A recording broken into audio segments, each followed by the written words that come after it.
Parliament has begun amid hopes that the long-pending goods and services tax could see the light of day finally. So, here are the key highlights from day one. As I said, here are the key highlights from day one. Number one, the Prime Minister set the tone, asking all parties to come together to have a constructive debate in Parliament. The government has been going all out to create a conducive atmosphere for GST, and Minister of State for Parliamentary Affairs Mukhtar Abbas Naqvi said there is no rigid attitude from any side. Number three, the government agreed to the Congress demand for a discussion on the Kashmir unrest in the Rajya Sabha. The signals that the centre does not want to antagonize the Congress. However, the Congress demands remains non-committal. Former Finance Minister P. Chidambaram said government had promised concrete proposals and the party will make its stand public after seeing the draft GST bill. Finally, senior Congress leaders Anand Sharma and Ghulam Nabi Azad will meet Finance Minister Arun Jaitley tomorrow on GST.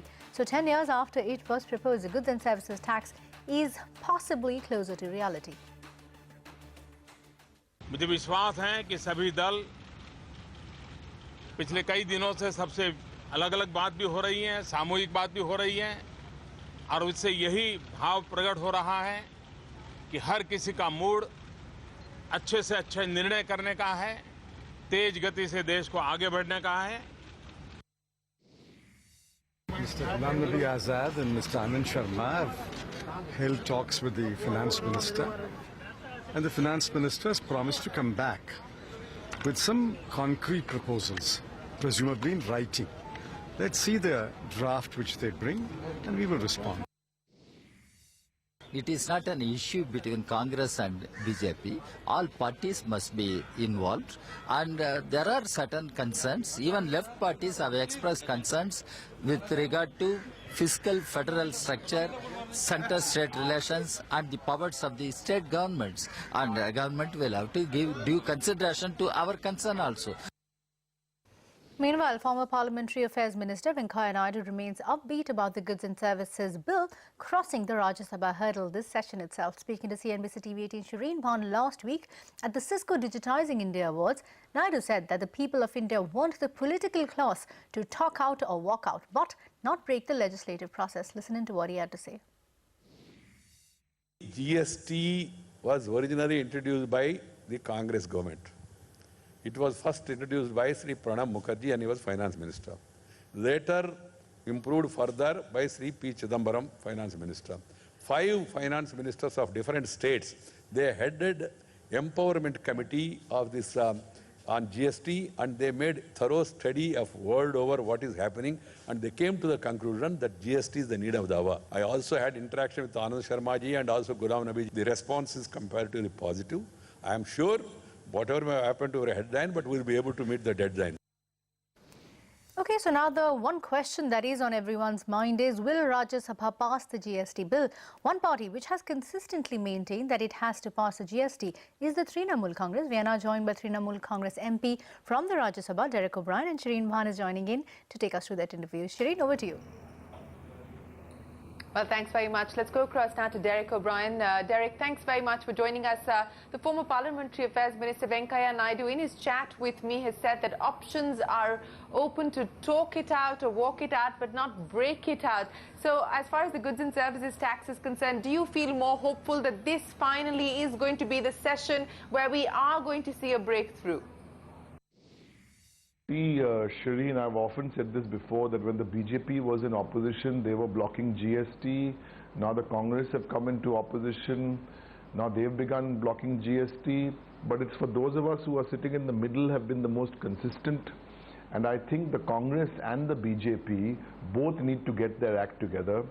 There's 20 days to go. There are only 20 days to go in Parliament. So there are certain issues which they need to sort out. Tamil Nadu had an issue. We had raised some issues in the Joint Parliamentary Committee, which I can't speak about here on television.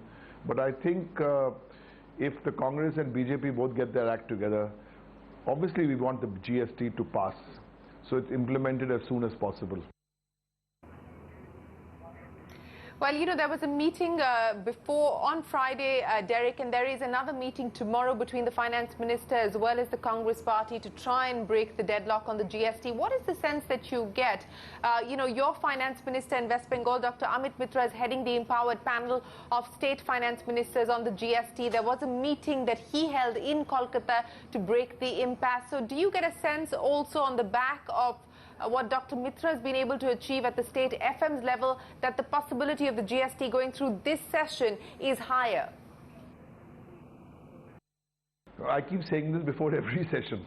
If you ask me this question, I keep saying, yes, I think there's a possibility. But now the possibility has to become a reality. And there's actually a third angle to this, with all due respect to the bureaucracy. Because the bureaucracy also has to be in a mood to pass this. Like one of the sticking points which may not be in the bill, but will certainly come into the rules, is this 1.5 crore cap. That means below 1.5 crores, that will be handled by the states. And only when the figure crosses 1.5 crores, it should be handled by the dual control of the center and the states. So these are also sticky issues at the level of the bureaucracy.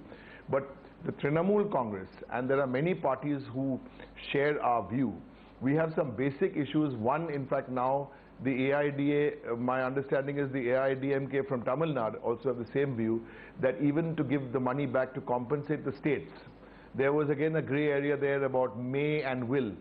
My understanding is, at least unofficially, that this has been sorted out. It will not be may, it will absolutely be clear that the minimum will be 5 years. So I think there's a very broad agreement, and we've discussed this for very, very long. And if we are really serious about implementing this, as I said, it's okay to have meetings between the Congress and the BJP, but the Congress and the BJP, if you add up the numbers, comes to about half the number in the Rajya Sabha, if you add both. What about the rest of us parties?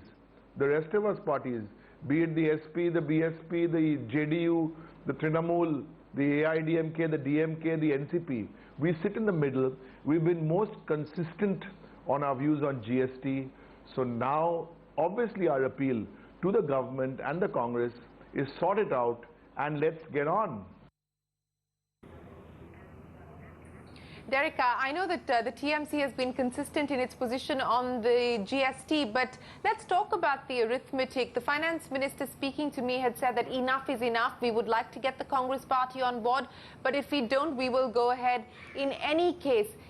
Is that political bravado, or do you believe that the numbers are in fact in favor now of the government to be able to push it through if it were to come to that? See, the only confirmed, consistent loser in all this, there are 235 members in the Rajya Sabha, the only confirmed, consistent loser will be the Communist Party of India, Marxists. So the Communist Party are, they will as often, either be it in electoral politics or be it in legislation, they're often on the losing side, so they'll be left standing alone, or standing alone perhaps is the wrong impression, sitting alone. So they have 8 or 9 MPs in Rajya Sabha. Then the Congress. But listen, I'm not the floor manager for this government. I'm the Trinamool Congress spokesperson. So why am I bothered? All we want is that for the sake of the country, for the sake of the nation, please get your act together, Congress and BJP, and let's have GST. Well, let's see if the GST does indeed make it through in this session of Parliament. The government will need all the numbers that it can muster. Derek O'Brien, appreciate you joining us, spokesperson of the Trinamool Congress and leader in